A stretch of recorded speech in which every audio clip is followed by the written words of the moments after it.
Africa, ICASA, has published processes for the licensing of additional 4G and 5G telecommunication spectrum.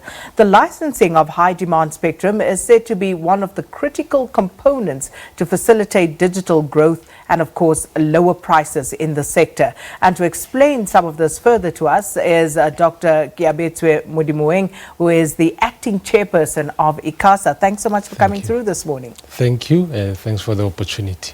So perhaps let's start off by just explaining the licensing process in layman's terms. Thank you. So we have now embarked on the process of licensing the much awaited spectrum. We have issued on Friday an information memorandum, which is a consultative document. We are soliciting input from stakeholders, industry, members of the public and so forth. And then once that is done, it will close at the end of January. We will issue then a final invitation to apply. So we are trying to get, just the last round of inputs from everyone, because this process of licensing spectrum, as we all know, has been attributed to the current costs of data by certain industry players, and we are of the firm view that indeed once the process is concluded, we should see some reduction. So some of this is very technical. We're talking about high demand spectrum. Yes. So what do we mean by that, and what exactly will this mean in terms of the licensing that will follow? Yes, so we are looking at about 5 spectrum bands. The 700 and 800, which is synonymous to broadcasting.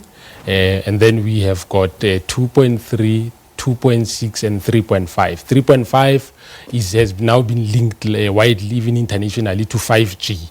So we are looking at more of a mixture of spectrum bands, which will fulfill certain requirements: rural connectivity, strengthening the network connectivity in urban areas, as well as then having the much awaited ushering into the 4th industrial revolution.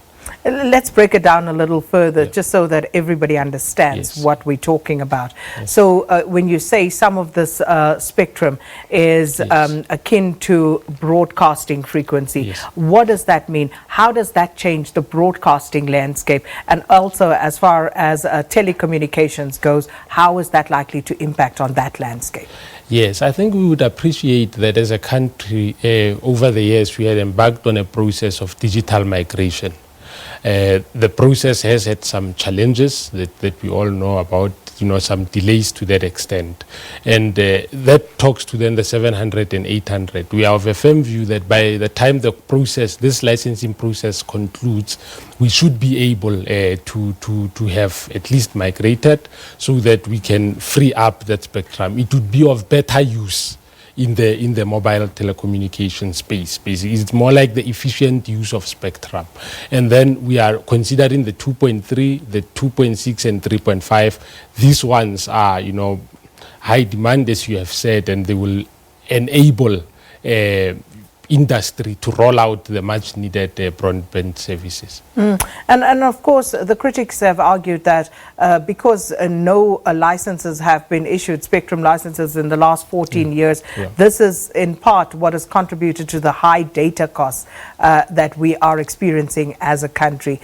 Can you just elaborate on that and the chances of that actually making significant inroads with regard to the reduction of data costs? Yes, so as the authority, we've been embarking on a dual approach, because we hear the argument by industry that spectrum scarcity contributes to the high data costs. But even in the past, spectrum, they've been getting spectrum in one form or the other, but it does not necessarily mean we can link the reduction in voice costs, for an example, in the past to spectrum availability. So we hope that they will keep true to their word when they get additional spectrum and effect those changes.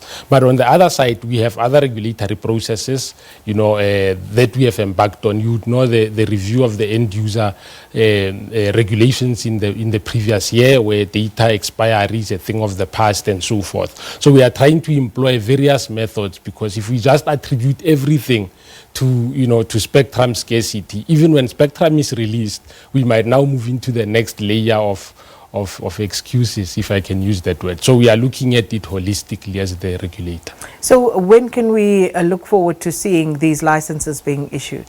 I would say, you know, all things being equal, the first, just towards the tail end of next year, because it's a very detailed process. As I've said, the first step is currently underway of soliciting final round of input from stakeholders. We will then issue an invitation to apply. We have to, you know, license for the wholesale open access network as well as the auction spectrum. So it's quite a detailed process that we are currently embarking on. And then just a final question, Yes. is the Minister on board with all of that is going on and where your processes are at? Yes, I think the Minister in July issued a policy directive as dictated to by the law. We have considered the policy directive. We have now given our frame of thought around the information memorandum, which is not a conclusive but a consultative document. What is then conclusive will be the invitation to apply. But we are in engagement with the Minister.